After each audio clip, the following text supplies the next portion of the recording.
এক নির্বাক এবং সন্তানহীন নারী, যিনি শত লাঞ্ছনা সয়েও স্বামীর সংসার আঁকড়ে ধরে পড়ে আছেন, কিন্তু শ্বশুর বাড়ির কেউই তাকে দুচক্ষে দেখতে পারে না। এক নিঝুম রাতে ফজর নামাজের অজু করতে উঠে তিনি হঠাৎ শুনতে পান একটা বাচ্চার কান্নার আওয়াজ, সাথে আরো এক বীভৎস শব্দ। ভয়ে আর আতঙ্কে সেখানে জ্ঞান হারান তিনি। কিন্তু পরের দিন থেকেই সেই মহিলার জীবন পুরোপুরি বদলে যায়। তিনি নিজের চোখের সামনে দেখতে শুরু করেন এক রহস্যময় জিনের বাচ্চাকে। সারাক্ষণ সেই জিনের বাচ্চার সাথে হাসি খুশিতে মেতে থাকেন, কিন্তু তার এই আচরণ দেখে শ্বশুরবাড়ির লোকজন আর এলাকাবাসী নিশ্চিত হয় তাকে কোনো বদ জিনে আছর করেছে। পরিস্থিতি এমন এক পর্যায়ে পৌঁছায় যেখানে সিদ্ধান্ত নেওয়া হয় ওই মহিলাকে জ্যান্ত পুড়িয়ে মারা হবে। কিন্তু কেন এই নিষ্ঠুর সিদ্ধান্ত? কেন পুরো গ্রাম তার উপর ক্ষেপে উঠল? তা জানতে হলে পুরো ভিডিওটি অবশ্যই দেখুন। তাহলে আর কথা না বাড়িয়ে শুরু করা যাক আজকের মুভির এক্সপ্লেনেশন। ফজরের নামাজের জন্য অজু করতে ওঠে মৌসুমী। চারপাশ একদম নিস্তব্ধ। অজু করার মাঝেই হঠাৎ সে একটা বাচ্চার গলার আওয়াজ শুনতে পায়। এমন নিঝুম রাতে বাচ্চার আওয়াজ শুনে মৌসুমী একদম চমকে ওঠে। ঠিক তার কিছুক্ষণ পরেই কানে আসে আরও একটা অদ্ভুত ভয়ানক শব্দ। এই শব্দ শুনে মৌসুমী যেন পাথরের মতো স্তব্ধ হয়ে যায়।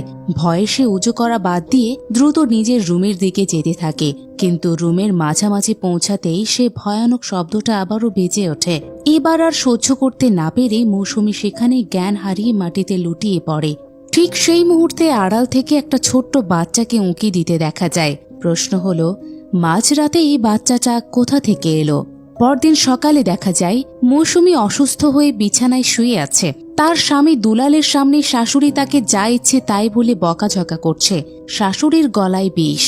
সে বলছে, আগেই বলেছিলাম এমন মেয়ে যেন ঘরে না আনে। এই ইয়াতিম মেয়ে কোনো কাজকাম করে না, সারাদিন শুধু মিথ্যা অসুখের বাহানা দিয়ে শুয়ে থাকে। বকাবকির এক পর্যায়ে দুলাল মায়ের কাছে ভাত চায়। মা তাকে শুধু আলু ভাজি দিয়ে ভাত দিলে দুলাল অবাক হয়ে জিজ্ঞেস করে, শুধু আলু ভাজি কেন? চিনি কই? মা উত্তর দেয়, ঘরে চিনি নেই। কিছুক্ষণ পর মাছ শিকার করে ঘরে ফেরে মৌসুমীর শ্বশুর। এসেই শাশুড়িকে জিজ্ঞেস করে, শুনলাম বৌমাকে নাকি জিনে ধরেছে, সে নাকি অসুস্থ। শাশুড়ি হ্যাঁ বললে শ্বশুর তাকে লবণ পড়া দিতে বলেন এবং নিজে একটা তাবিজের ব্যবস্থা করবেন বলে জানান। এরপর শ্বশুর খেতে বসলে তাকেও সেই আলু ভাজি দেওয়া হয়। তিনি বিরক্ত হয়ে বলেন, চিনি কোথায়? গতকালকেই তো এক বয়াম চিনি কিনলাম, সব গেল কোথায়? শাশুড়ি খালি বয়ামটা সামনে এনে দেখান। ভরা বয়াম এভাবে খালি হয়ে যাওয়ায় শ্বশুর খুবই অবাক হন। শাশুড়ি রাগে গজ গজ করতে থাকেন এবং বলেন, আমি কিন্তু এই বন্ধা মেয়েকে আর ঘরে রাখবো না। তার মানে হলো বিয়ের এত বছর পরেও মৌসুমী মা হতে পারেনি, আর তাই পরিবারে তার কোনো দামই নেই। এখানে একটা মজার ব্যাপার আছে। বলা হয়ে থাকে জিনের প্রিয় খাবার নাকি চিনি। মৌসুমী রাতে বাচ্চার আওয়াজ শুনেছিল। আমরাও একটা বাচ্চাকে দেখেছি। এত রাতে কোনো বাচ্চা তো এইভাবে আসা সম্ভব নয়। তবে কি ওইটা জিনের বাচ্চা ছিল? আর সেই কি সবগুলো চিনি খেয়ে ফেলেছে? আমাদের সাথেই থাকুন, সব জানতে পারবেন।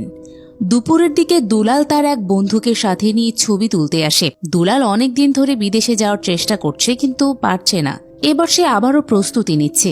বন্ধু তাকে ঠাট্টা করে বলে, আগেরবার তো বউয়ের বাপের বাড়ি থেকে টাকা নেওয়ার চেষ্টা করেছিলে, এবার কি আবারও বিয়ে করবি নাকি টাকার জন্য? দুলাল উত্তর দেয়, হ্যাঁ, এবার একটা কুমারী মেয়ে দেখে বিয়ে করব, এই বান্ধা মেয়ে আর নয়। বন্ধু তখন হেসে বলে, তোর কপাল, বন্ধা না হয়ে যদি বাচ্চাও হতো তবে তো সে বোবাই হতো। এই বলে দুই বন্ধুর অট্টহাসিতে ফেটে পড়ে। এখান থেকে বোঝা যায় মৌসুমী শুধু সন্তান জন্ম দিতেই অক্ষম নয়, সে কথাও বলতে পারে না। দুপুরে একটু সুস্থ বোধ করলে মৌসুমী উঠে গোসল সেরে খেতে বসে, কিন্তু তার পাতে ভাত আর তরকারি একদম সামান্য। সেই সামান্য খাবারটুকু মেখে অনেক কষ্টে যখন সে খাচ্ছিল, তখনই আবার সেই বাচ্চার আওয়াজ আর সেই ভয়ানক শব্দটা শুনতে পায়। মৌসুমী প্রচন্ড ভয় পেয়ে যায়। এমন সময় পাশের বাড়ির এক বান্ধবী সেখানে এলে মৌসুমী কান্নায় ভেঙে পড়ে আর তাকে জড়িয়ে ধরে। সেই ইশারা দিয়ে বারবার একদিকের অন্ধকার কোণ দেখিয়ে দিলেও বান্ধবী তাকে শান্ত করার চেষ্টা করে। রাত গভীর, মৌসুমী এশার নামাজ পড়ছে। হঠাৎ আবারও সেই বাচ্চার কান্নার আওয়াজ আর বিভৎস শব্দ। এবার জানালার আড়ালে সেই বাচ্চাটাকে স্পষ্ট দেখতে পায় মৌসুমী, কিন্তু তাকাতেই বাচ্চাটা অদৃশ্য হয়ে যায়। ঠিক তখনই দুলাল ঘরে ঢুকে বিশ্রীভাবে বলে, তোর মতো বন্ধার সাথে আমি আর নেই। মৌসুমী কোনো কথা না বলে নামাজ শেষ করে। দুলাল বিছানায় বসে বারবার তাকে ডাকতে থাকে, নামাজ শেষ করে মৌসুমী বিছানায় আসা মাত্রই দুলাল তার উপরে চড়াও হয়। মৌসুমী বারবার ইশারায় জানালার দিকে দেখায় এবং পেটে হাত দিয়ে বোঝানোর চেষ্টা করে সে একটা বাচ্চা দেখেছে। কিন্তু দুলাল চিৎকার করে বলে, 8 বছর ধরে তোকে বিয়ে করেছি, কিন্তু আজও তোর ইশারা বুঝতে পারলাম না। দুলাল যখন তাকে টর্চার করছিল ঠিক তখনই মৌসুমী দেখতে পায় দুলালের কাঁধের ওপর সেই বাচ্চাটা বসে আছে। ভয়ে ও আতঙ্কে সে দুলালকে ধাক্কা দিয়ে সরিয়ে দেয়। বাচ্চাটা তখন ঘর থেকে বেরিয়ে দৌড়ে পালিয়ে যায়। মৌসুমীও তার পিছু পিছু ছুটতে থাকে। মাঝরাতে এভাবে স্ত্রীকে ঘর থেকে বেরিয়ে যেতে দেখে দুলাল চরম গালিগালাজ শুরু করে আর রেগে গিয়ে বলে, আজ তোকে ঘরের বাইরেই থাকতে হবে। এই বলে সে সশব্দে ঘরের দরজা লাগিয়ে দেয়। মৌসুমী ঘর থেকে বেরিয়ে হন্যে হয়ে সেই বাচ্চাটাকে খুঁজতে থাকে, কিন্তু কোথাও তাকে না পেয়ে মনের দুঃখে একটা জায়গায় বসে মাটিতে সেই বাচ্চার ছবি আঁকে। কথা বলতে না পারা মৌসুমী হাতের ইশারায় নিজের সব আবেগ প্রকাশ করে। কেন তাকে বন্ধা বানানো হলো, কেন তার কোনো সন্তান নেই, এসব ভেবে যখন সে কান্নায় ভেঙে পড়ে ঠিক তখনই সেই বিচিত্র বাচ্চাটি এসে মৌসুমীর কাঁধে হাত রাখে। মৌসুমী তাকে জড়িয়ে ধরে আদর করে যেন সে নিজের সন্তানকেই খুঁজে পেয়েছে। পরদিন সকালে গ্রামের এক বয়স্ক চাচা পুকুর ঘাটে এসে ভয়ে আঁতকে ওঠেন। তিনি দেখেন মৌসুমী পুকুরের পানিতে ভাসছে। সবাই ভেবে নেয় সে মারা গেছে। মুহূর্তেই খবর ছড়িয়ে পড়ে। পুকুর পাড়ে জমা হয় দুলাল আর তার বাবা। গ্রামবাসী মৌসুমীকে নিয়ে আজে বাজে কথা বলতে শুরু করে। দুলালের বাবা তাকে বলে লাশটি পানি থেকে তুলে আনতে, কিন্তু দুলাল ভয়ে নামতে চায় না। শেষমেশ শ্বশুর যখন পানিতে পা রাখেন ঠিক তখনই মৌসুমী নড়ে ওঠে। সে আসলে মারা যায়নি, ইচ্ছে করেই পানিতে এভাবে ভেসেছিল। মৌসুমীকে জ্যান্ত অবস্থায় পুকুর থেকে উঠতে দেখে সবাই ভড়কে যায় আর দুলাল তো ভয়ে কুঁকড়ে যায়। মৌসুমী সোজা চলে আসে তার বান্ধবীর বাড়িতে। ইশারায় বলে তার সাথে এক রহস্যময় বাচ্চার দেখা হয়েছে যে নিজে থেকে তার কাছে আসে।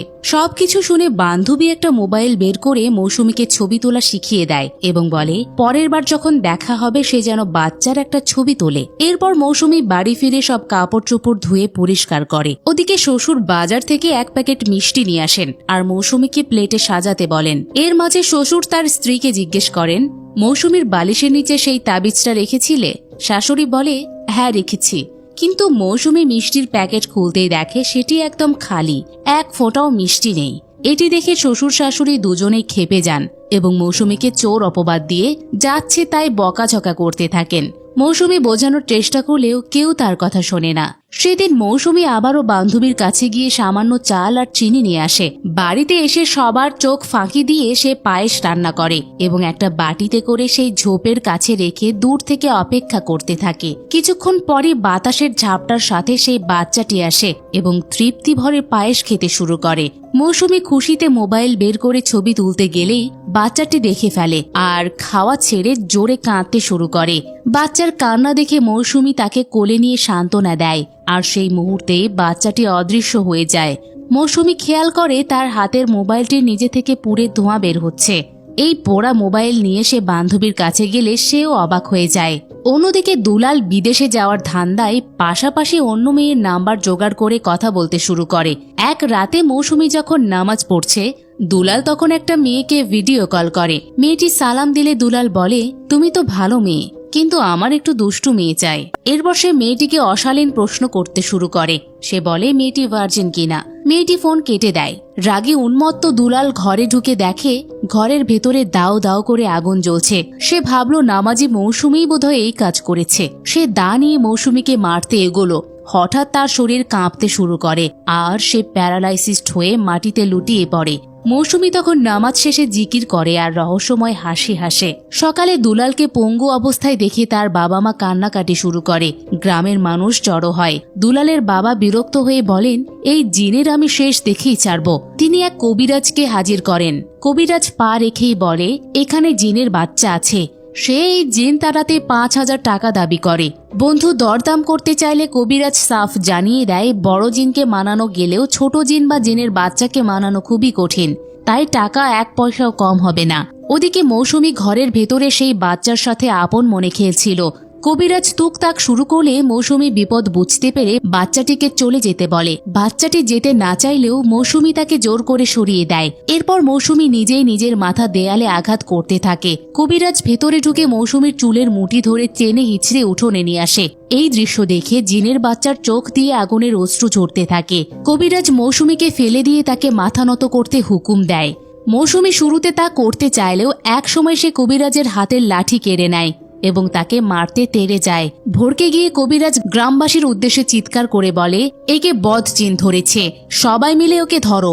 ঠিক তখনই দুলালের মা পেছন থেকে মৌসুমীর মাথায় সজোরে আঘাত করে লাঠি কেড়ে নেয়। এরপর গ্রামবাসী মিলে মৌসুমীকে পৈশাচিক গণধোলাই দিতে থাকে। বান্ধবী বাধা দিলেও কেউ শোনে না। রক্তাক্ত আধমরা মৌসুমীকে যখন একপাশে সরিয়ে রাখা হয়, শ্বশুর বলে ওঠে, একে আগুনে পুড়িয়েই মারব।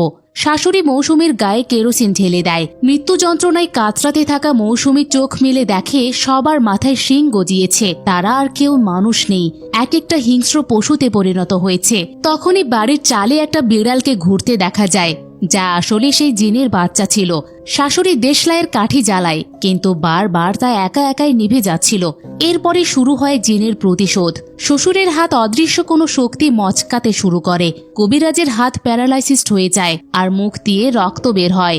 জিনের বাচ্চাটির স্বরূপে প্রকাশ পেয়ে এক বিকট চিৎকার দেয়। যারা মৌসুমীকে আঘাত করেছিল তারা অসহ্য যন্ত্রণায় ছটফট করতে করতে মৃত্যুর কোলে ঢলে পড়ে। বাচ্চার চিৎকারে পুরো গ্রামে আগুন ধরে যায় এবং মুহূর্তেই সবকিছু শ্মশানে পরিণত হয়। সবশেষে বাচ্চাটি মৌসুমীর কাছে আসে, তার কপালে চুমু দেয় আর তার হাত ধরে গ্রাম ছেড়ে অজানার উদ্দেশ্যে চলে যায়। এভাবেই মুভিটি শেষ হয়। মৌসুমী কখনো কারো ক্ষতি করেনি। জিনের বাচ্চার মাঝে সে তার মাতৃত্বের অপূর্ণতা খুঁজে পেয়েছিল, কিন্তু সমাজের কিছু মানুষের কাছে মৌসুমীরা কেবল ভোগ্যপণ্য। দুলালের অপরাধে যখন পুরো গ্রাম মেতে উঠল, তখন সেই পাপের সমাপ্তি ঘটল পুরো গ্রামের ধ্বংস দিয়ে। তাই সাধারণ মানুষকে কষ্ট দেওয়ার আগে ভাবা উচিত, কার বিচার কখন কিভাবে আসবে তা কেউ জানে না। তো কেমন লাগলো আজকের মুভিটি জানিয়ে দিতে পারেন আপনার মতামত।